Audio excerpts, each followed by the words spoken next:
Magandang araw mga kaibigan. Nako mga kaibigan, mainit itong pag-uusapan natin. Sa wakas, Senator Ping Lacson at mga matatapang na abogado bueneltahan ang nakakahiyang paninira ni Imee Marcos.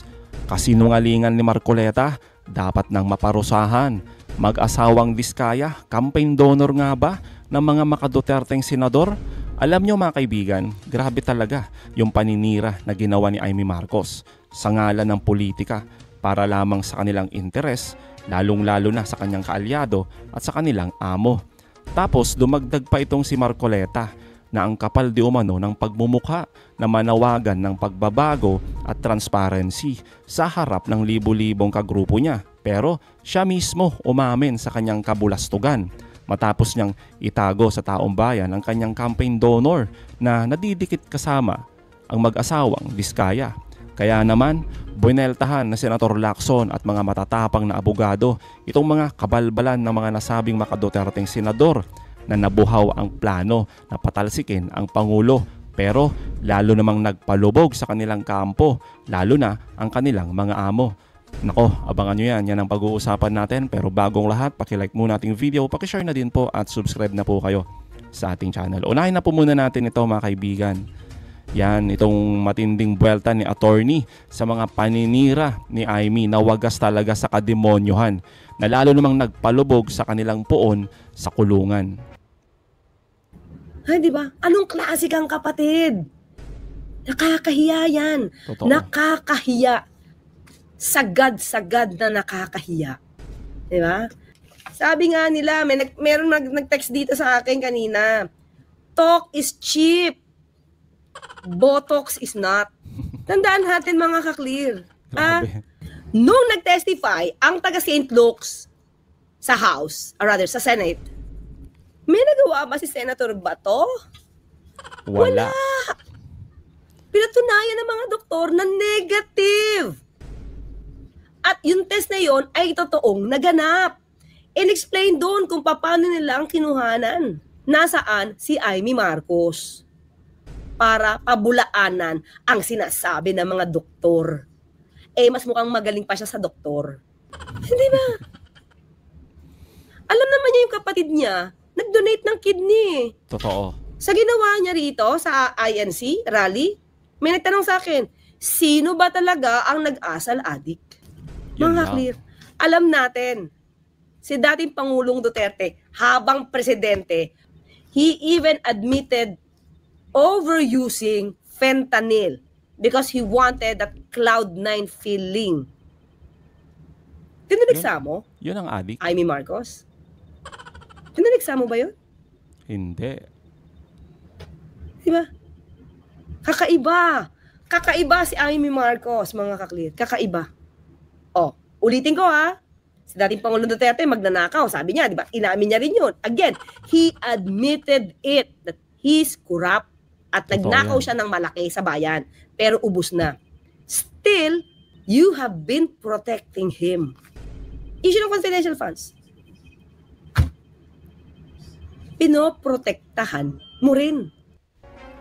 Totoo naman mga kaibigan, di ba? Malinaw to na demolition job itong ginawa nila. Hindi naman ito para sa katotohanan o kaya naman yung madalas sabihin ni Sara Duterte para sa bayan daw. Kapal na mukha no? Para sa bayan. Malinaw naman tungkol lahat ito sa politika po ninyo. O, di ba? Pero imbis na makuha nila yung loob ng taong bayan, abay mas lalo pang madidiin ang kampo ng mga Duterte. Hindi talaga sila nag-iisip mga kaibigan Ay naku talaga Lalo na yung kanilang tatay. Oo, yung tatay digong nila sa ICC. Di ba nga mga kaibigan, itong si Imee, yung kwento niya, no, sa harap ng libu-libong tao, mga grupo ng INC. Anong kwento niya? Nung panahon ni Digong, nakita niya daw yung drug list, ang pangalan ni Pangulong Marcos, di ba? Kaso, pinakiusapan daw. Nakiusap daw siya kay Digong na ibalato na lang at wag nang galawin si BBM. O di ba? Anong tawag dun? Selective justice. Pag may koneksyon, kahit drug lord siguro basta tropa ng tropa ni Duterte. Di ba? Abay, lusot. Pero yung mga maliliit, kawawa mga kaibigan, tinutumba, no? Yan ang tukhang ni Duterte. Kaya lahat ng sinasabi na mga katulad ni Amy, abay nakakarating din po yan sa ICC. Oo, di lalong madidiin talaga. Oo, yung tatay ninyo. Talagang walang pag-asang makalabas yun. Kayo din na may kasalanan eh. Ay nako talaga, sablay nga naman. Ang issue ngayon, mga ka-clear, ay anomalya. Totoo, corruption. Flood control projects. Correct. Sino tatamaan? Hindi ko sinasabing guilty sila, ha? Pero tinatamaan. Joel Villanueva. Na-close mo? Na nagpaturo, ikaw pa yung nagpaturo kung paano yung papahintuin magsalita si Senator Riza Ontiveros? Senator Bato, ICC warrant of arrest? Senator Bongo, 51 billion sa Davao City. Yung issue ng confidential funds, hindi pa tapos, Senator Amy. Pero dahil sinagawa mong yan, gusto mo mawala ang Pangulo sa pwesto. It's clear. Totoo naman, malinaw. Very clear. Gusto mo siya mawala para itong mga kaalyado mo makaligtas? Question mark. Yung kapatid mo na nagtatrabaho, nagpapaimbestiga, kahit masagasaan na siya, kahit masagasaan ang administrasyon niya, kahit masagasaan ang pangalan niya, at alam natin na talaga sasagasaan ang Pangulo Marcos dito. Sinasagasaan nila para sila makaligtas. Despite that, pinagawa niya pa rin magpaimbestiga. Maraming tinatamaan. Totoo. At dahil maraming tinatamaan, galit sila sa Pangulo. Na imbis na iangat mo ang Pangulo at ang sarili mong kapatid para magampanan niya ang kanyang trabaho, para masugpo ang korupsyon, pilit mong binababa. Sarili mong kapatid na walang sinabing anumang masama sa'yo kahit siya ay insultohin mo, kahit na ibaba mo yung kanyang dignidad, kahit iba yung kampihan mo, kahit sumama ka pa sa team itim, wala kang nadinig. Pero ikaw, ibang klase ka, Amy Marcos. Ibang klase ka. Diba? Again, sabi nila, talk is cheap, Botox is not. Hindi ko alam kung nasaan yung konsensya. Nawawala. Dahil sa politika. Talagang lunod na lunod sa issue ng politika. Well, mga kaibigan, totoo naman, di ba? Yung sinasabi dito ni Attorney Claire Castro. Politika lang talaga ang interes ng mga to. Diretsahan na po tayo. Mas suportado talaga ni Amy ang mga Duterte kaysa labanan ang korupsyon. Malinaw po yan eh. Tulad ng sinasabi dito ni Attorney Claire, yun naman po talaga eh. Paano kasi dawit ang mga kaalyado? At mainit din ngayon ha. Mukhang itong si Amy Marcos ay nasasabi, mga kaibigan, na itinuturo na campaign donor niya ang mag-asawang Diskaya. Oo, kasama na dyan syempre itong si si Marcoleta. Oo, na todo suporta sa mag-asawang Diskaya at ni Saldico. Oo, mantakin nyo mga kaibigan, sa harap ng libo-libong kagrupo niya. Talagang pinagtanggol ang mga Diskaya at si Saldico. At naghahanap pa talaga ng transparency. Itong makaduterteng senador na to. Kaya naman mga kaibigan, heto at binira ni Attorney Dino De Leon na dapat daw makulong at mapanagot itong si Marcoleta. Napakalinaw sa batas, kaya nga pinagpa-file niyan, Statement of Contributions and Expenditures. Tapos meron kang hindi lalagay. Ano ibig sabihin nun? Nagsinungaling ka doon sa sose mo. Na sabi mo, wala ka ni isang campaign donor, pero sabihin mo afterwards, meron pala. So, yung first sa akin, yung attitude lang ng ignorance. At second, yung attitude ng hubris, no? Yung kayabangan na nagva-violate ako ng batas, what are you going to do about it? No? Malinaw po sa batas yan. Dapat dineklara niya yan. Ano yung pwede niyang harapin? 1 to 6 months na 1 to 6 years na pagkakakulong at disqualification. No? Pwedeng ma-disqualify. Dapat lang ma-disqualify kasi hindi po natin pwedeng payagan na may bumababoy sa ating batas. Tapos papayagan na lang natin just because we believe na makapangyarihan siya coming from a religious sect. No? Ang dami na nga nagsasabi na nanalo yan dahil yung religious sect na ito talagang in-strong arm yung mga local government units. Lahat ba tayo? Wala ba namang matapang?